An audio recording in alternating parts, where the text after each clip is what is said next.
हैं, देश के प्रधानमंत्री हैं, बहुत बड़े आदमी हैं, बड़े बड़े लोगों से ताल्लुक है। हम तो छोटे लोग हैं।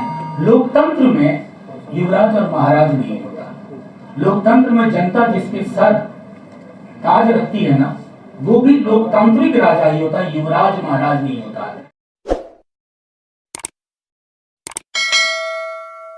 हमने नेता प्रतिपक्ष ने सुबह सुबह कुछ सवाल 11 सवाल माननीय प्रधानमंत्री जी से पूछे थे। ये हमारा दुर्भाग्य है, बिहार का दुर्भाग्य है कि 11 सवाल में से एक भी सवाल का जवाब माननीय प्रधानमंत्री जी से नहीं मिला। उनका एक दौरा और बाकी है, अभी 3 तारीख को।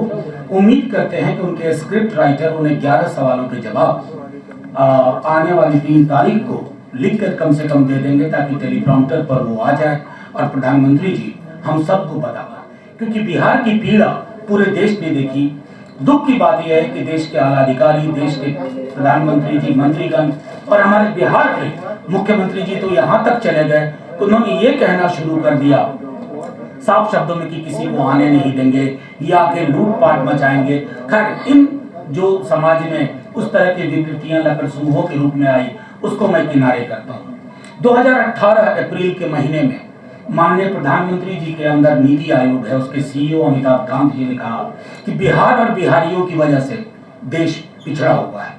यानी बिहारी देश को पिछड़ा रखे हुए हैं। हमारे दल की ओर से मैंने 25 अप्रैल 18 को ये चिट्ठी लिखी थी माननीय प्रधानमंत्री जी से कि माननीय प्रधानमंत्री जी बिहारियों का अपमान आपके सीईओ नीति आयोग के कर रहे हैं। अरे बिहार ने इस देश की दशा बदली है, इसको नई दिशा दी है। इस देश को सर्वोपरि पहुंचाने में बिहार का खून और पसीना है। सिर्फ वही लोग खून पसीने को नहीं समझ सकते जिनको खून पसीने की कमाई से कोई मतलब नहीं, जो खून पसीना नहीं देखते, जो पूंजी की गिरफ्त में, पूरी तरह पूंजी की गिरफ्त में है, पूंजी के सरोकार में है, और जिनका सिर्फ काम है कि बड़ी पूंजी वाले जो कहे वो करके दिखाया जाए। प्रधानमंत्री जी ने छठ मैया का कहा कि छठ पूजा का राशन मुफ्त मिलेगा, जो कि पहले की घोषणा थी। छठ के बाद गरीब को भूख नहीं लगेगी। छठ के बाद बिहारी माँ बहन परिवार को राशन नहीं चाहिए। और छठ एक ऐसा पर्व है जिसमें हम सब बचपन से सुनते हैं, इंसान को सच बोलना चाहिए। छठ मैया झूठ बर्दाश्त नहीं करती है, छठ मैया फरेब बर्दाश्त नहीं करती है। प्रधानमंत्री जी आप 2015 में आए थे, आपने 33 घोटालों की लिस्ट नीतीश कुमार जी की गिनाई थी, उसमें 27 और जुड़ गए। या तो आपको विस्मरण हो गया, आप एमनेसिया के शिकार हो गए, सब कुछ भूल गए एकदम, या नहीं तो कहिए कि तब आप गलत कह रहे थे या अब आप गलत कह रहे हैं।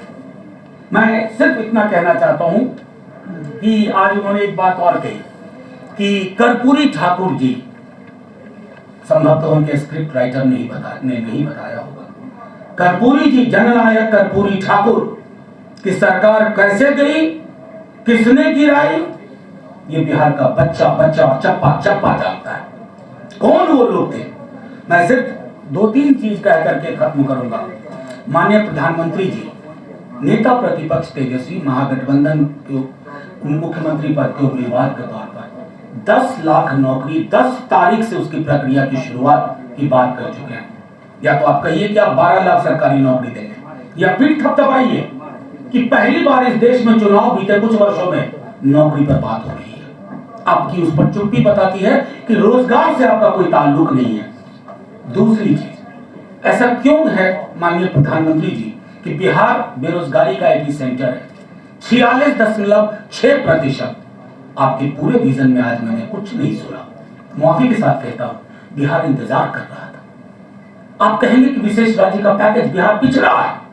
आपके अमिताभ कांत जी ने कहा कि बिहार के पिछड़ेपन की वजह से देश पिछड़ा हुआ है, तो प्रधानमंत्री जी आज विशेष राज्य के पैकेज में ये कोताही क्यों, ये कंजूसी क्यों? बिहार सिर्फ वोट बैंक नहीं है, बिहारी सिर्फ वोट पैदा करने की मशीन नहीं है। बिहारी स्पंदन के साथ इंसान है, समूह है, परिवार है, चाहे किसी जाति का हो, किसी धर्म का हो। आपने हर उस बिहारी के एस्पिरेशन पर, उसकी आकांक्षाओं पर आज कुठाराघात किया, क्योंकि 10 लाख नौकरी का सवाल आपकी बातों से गायब था, संविदा कर्मियों का सवाल आपकी बातों से गायब था, समान काम का समान वेतन आपकी बातों से गायब था। क्यों? जिंदगी किस चीज पे चलेगी? थाली छोटी होती जाए और लोग फिर भी आपके ऑर्केस्ट्रा में शामिल होकर के तुरही बजाएं, वो नहीं बिहार को मंजूर है। बिहार को एक सकारात्मक सोच वाली सरकार चाहिए। नरेंद्र दामोदर दास मोदी जब आते हैं आप आशीर्वाद देकर जाइए। नौजवान हैं, अच्छी बात कर रहे हैं, एक ऐसी बात कर रहे हैं जो आप आज तक आपके मुंह से नहीं निकली। आपने तो एक बार 2 करोड़ नौकरी बोला तो आपके एक शहंशाह भी हैं अमित शाह, जो कहते हैं तो जुमला था। शहंशाह आप, महाराज आप और युवराज के खिलाफ। ये युवराज क्या लगा रखा है आपने? यहां आकर आप उनको आशीर्वाद देकर जाइए, क्योंकि ये एक नई राजनीति की शुरुआत करने आए हैं और नई राजनीति आ गई है बिहार के माध्यम से, बिहार के रास्ते से पूरे देश में ये एक नई राजनीति की शुरुआत है, जहां असली मुद्दों पर लड़ाई लड़ी जाती है, असली मुद्दों पर चुनाव लड़े जाते हैं, असली मुद्दों की बात की जाती है। गुरु गोविंद सिंह जी की जन्मस्थली है, भगवान बुद्ध, भगवान महावीर इसी जमीन से आए हैं। यहां आकर आप छोटी बात करेंगे, हल्की बात करेंगे, तो क्या बिहार के लोग आपको माफ कर देंगे? कम से कम यहां की मिट्टी उठाकर अपने माथे पर लगा देंगे तो शायद सद्बुद्धि आ जाए। ऐसी जमीन है। चुनाव की खबरों के लिए देखते रहिए बिहारी सान। लाइक, शेयर और सब्सक्राइब करना ना भूलें। अपनी राय कमेंट बॉक्स में जरूर डालें। धन्यवाद।